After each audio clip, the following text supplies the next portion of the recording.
हाल ही में WHO ने आयु अनुकूलन शहर के रूप में किसे मान्यता प्रदान की दोस्तों ना। देखो आयु अनुकूलन, ठीक है, आयु अनुकूलन शहर जो है, आयु अनुकूलन शहर इसके रूप में पहली बात तो इसको अभी हाल ही में WHO ने मान्यता प्रदान कर दी है कोझिकोड। इसको कोझिकोड जो है इसको मान्यता प्रदान करती है, आपको ध्यान रखना है, ठीक है। तो आयु अनुकूलन शहर के रूप में किसे मान्यता मिल चुकी है, कोझिकोड को मिल चुकी है, आपको ध्यान है। एज फ्रेंडली सिटी का है, इसी का बोलते हैं, इसी को बोलते हैं एज फ्रेंडली सिटी है ना। एज फ्रेंडली सिटी आपके सामने यहाँ पर है, वो है कोझिकोड, ठीक है। तो सीधी सी बात मैं कहूँ आपसे, कहां पर जो बुजुर्ग हैं आपके उनको आपकी युवा सपोर्ट करते हैं, ठीक है। कहां पर लोग एज को लेकर के फ्रेंडली हैं, ऐसा नहीं है कि आपके बुजुर्ग हो गए तो इन्हें सिस्टम से बाहर कीजिए, इन्हें आपके फ्लो से बाहर कीजिए, नहीं है ना। तो बुजुर्ग का सपोर्ट करने वाला जो है ना आपके, उनको कहते हैं आपके आयु अनुकूलन शहर, ठीक है। तो मैंने आपसे कहा कि जहां पर जो हमारे जो बुजुर्ग हैं, इन बुजुर्ग का समर्थन करने वाले, इन्हें सपोर्ट करने वाले और इन्हें साथ में लेकर के आगे बढ़ने वाले जो होते हैं, उन्हें बोलते हैं आयु अनुकूलन शहर, एज फ्रेंडली सिटी कहते हैं। और कोझिकोड को इसकी मान्यता जो है वो आपकी प्रदान कर दी गई है, ठीक है। इससे पहले कोच्चि को भी दोस्तों मिल चुकी है, ठीक है। इससे पहले कोच्चि जो है, इससे पहले कोच्चि भी जो है, इसको भी मान्यता प्रदान की गई है, आपको ध्यान रखना है, ठीक है। अच्छा कोझिकोड के बारे में तो आप जानते होंगे, वैसे कोझिकोड के बारे में दो क्वेश्चन आपको पक्का ध्यान रखने हैं। देखो पहला क्वेश्चन तो कोझिकोड के बारे में आपके कि भारतीय मसाला अनुसंधान संस्थान कहां पर है, तो भारतीय मसाला अनुसंधान संस्थान जो है ये कहां पर है, यहाँ पे कोझिकोड में, ठीक है। एक यूनेस्को ने किसे साहित्य का शहर घोषित करा है, तो ये साहित्य का शहर जो है ये कौन सा आपके वो है कोझिकोड में। कौन क्वेश्चन है, साहित्य का शहर पूछूं आपसे, वो कोझिकोड हो गया, ठीक है। संगीत का शहर कौन सा, ग्वालियर, क्या है, ग्वालियर, ठीक है। संगीत का शहर पूछूं आपसे,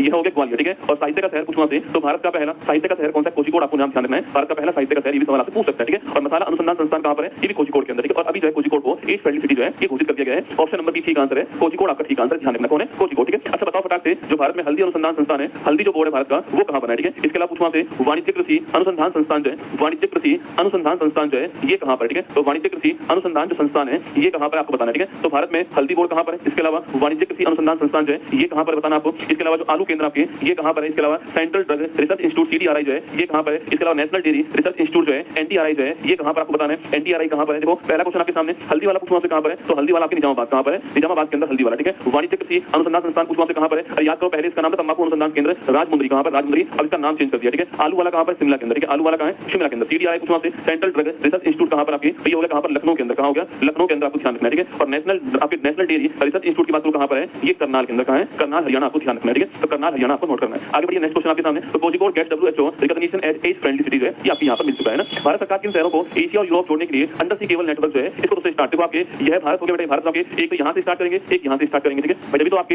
एशिया और यूरोप दोनों को जोड़ पाएंगे दोस्तों आपके, तो यहाँ से स्टार्ट और यहाँ से दोनों आपके सेंटर से स्टार्ट करेंगे, ठीक है। देखिए एक आपके मुंबई हो गया और एक आपके चेन्नई हो गया, ठीक है। इन दोनों से जोड़ेंगे ना। हाल ही में राष्ट्रीय मानवाधिकार आयोग का अध्यक्ष किसको बनाया गया है, नेशनल ह्यूमन राइट्स कमीशन जो है इसका अध्यक्ष कौन आपके, तो वी राम सुब्रमण्यम कौन है, वी राम सुब्रमण्यम जो है इनको बनाया गया है नेशनल आपके ह्यूमन राइट्स कमीशन का अध्यक्ष, ठीक है। आगे देखिए विजिंगम पोर्ट अवश्य पेपर मैंने पढ़ा दिया कर बेटा ना, विजिंगम पोर्ट पढ़ा दिया, ठीक है। हाल ही में लॉन्च छौक पुस्तक किसकी है, अरे छौक पुस्तक आपके अभिजीत बनर्जी किसकी है, अभिजीत बनर्जी है ना। गणतंत्र दिवस परेड की थीम क्या थी इसकी, स्वर्णिम भारत, स्वर्णिम भारत विरासत और विकास, क्या थी, स्वर्णिम भारत विरासत और विकास जो इसकी थीम, आपको ध्यान रखना है।